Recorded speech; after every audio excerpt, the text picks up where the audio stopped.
Hi friends, welcome my channel Singer tailoring classes. இன்னைக்கு நம்ம பார்க்க போறது ஸ்ட்ரைட் ஜிப் எப்படி போடுறதுன்னு.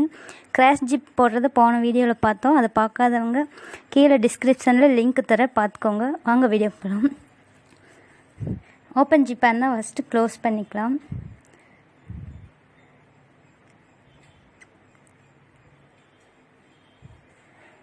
பிரியாம தச்சுக்கலாம். ஸ்ட்ரெயிட் ஜிப்பும் கிராஸ் ஜிப் மாதிரி தான், சின்ன வித்தியாசம்தான். அது எப்படி போடுறதுன்னு பார்க்கலாம். இதுலேயும் ஸ்டீம் கோட் தெரியும். ஸ்டீம் கோட் தெரியுது.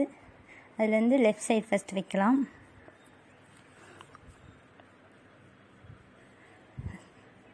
ஜிப் வந்து ஸ்ட்ரெயிட்டாக வச்சுக்கோங்க. ஒரு இன்ச் தள்ளி வச்சுக்கோங்க ஸ்டீம் கோட்லேருந்து.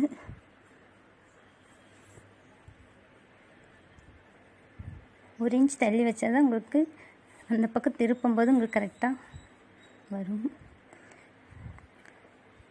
சின்ன பாயிண்ட் மேலே தள்ளியே வச்சுக்கோங்க.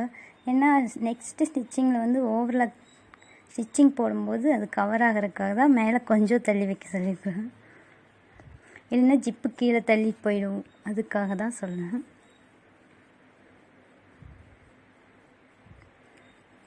வந்து எப்படி கட் பண்ணுறதுங்கிறதுக்கு உங்களுக்கு சின்ன மார்க் பண்ணி காட்டுறேன். நம்ம ஜிப்பு எவ்வளோ அகலம் வைக்க போகிறோமோ அந்த அகலம் தான் வெட்டணும்.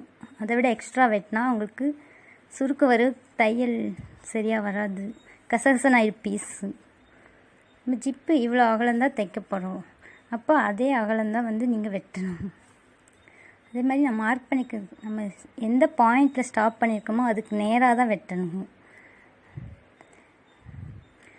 ஒரு 3 பாயிண்ட் மேலே தள்ளி வெட்டிக்கணும். வெட்டும்போது பாருங்கள், இதில் வெட்டுறது பாயிண்ட் கரெக்டாக வெட்டினாவே போதும், உங்களுக்கு கரெக்டாக வரும் பீஸ். அந்த பாயிண்டில் கரெக்டாக வெட்டிட்டு ஒரு வி ஷேப்பில் பக்கத்தில் அந்த அகலத்தில் ஒரு 3 பாயிண்ட் அந்த மார்க் பண்ணியிருக்கோம் பார்த்தீங்களா, அதுலேருந்து மேலே ஒரு 3 பாயிண்ட் தள்ளி வெட்டிக்கோங்க. அப்போ தான் உங்களுக்கு வந்து கரெக்டாக வரும். நேராக வெட்டினீங்கன்னா உங்களுக்கு கரெக்டாக வராது.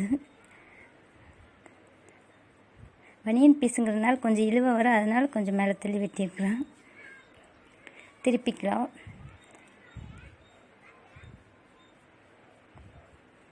அந்த வி ஷேப்பில் வெட்டியிருக்கேன் பார்த்தீங்களா, அதை வந்து கீழே எடுத்து விட்டு கரெக்டாக பாயிண்டில் வச்சு ஒரு 3 அல்லது 4 பாயிண்ட் மட்டும் குத்தி திருப்பிக்கலாம். கரெக்டாக பாயிண்டில் ஸ்டாப் பண்ணணும். பாயிண்ட்டை விட்டு உங்களுக்கு விலகிச்சுன்னா பீஸ் கரெக்டாக இருக்காது. ஜிப்பு ஸ்டைல்லையே முக்கியமாக அந்த பாயிண்ட் ஸ்டாப் பண்ணுறது இதெல்லாம் தான் முக்கியம். ஸோ அதை நீங்கள் கரெக்டாக பண்ணாவே ஈஸியாக போட்டுடலாம். பீஸ் எந்த பக்கம் சுருக்கலாம்னு பார்த்துக்கோங்க. பீஸை அந்த பக்கம் இந்த பக்கம் எந்த பக்கம் நகர்த்தாமல் நேராக வச்சுக்கோங்க.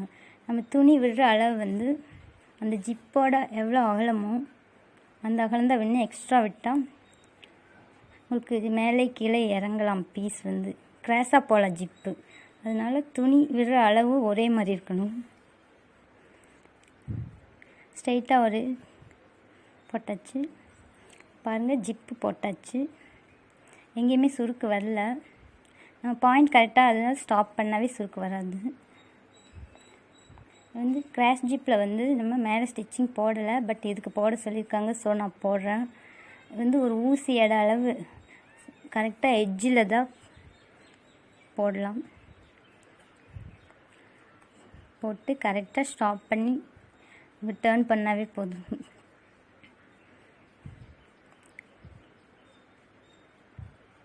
உங்களுக்கு பெடல் கண்ட்ரோல் நல்லா இருந்ததுன்னா இதெல்லாம் ஈஸியாக சர்வசாதாரணமாக போட்டுடலாம். ஸோ தெரியாதவங்க பார்த்து கற்றுக்கோங்க. ஓகே, சாதாரணமாக வீட்டில் மிஷின் இருந்தாவே இது வந்து கம்ப்யூட்டர் மிஷினில் தான் தைக்கணும் அப்படின்லாம் இல்லை. சாதாரண பவர் மிஷின், ப்ளவுஸ் தைக்கிற மிஷினில் கூட இந்த பாக்கெட்டில் போடலாம்.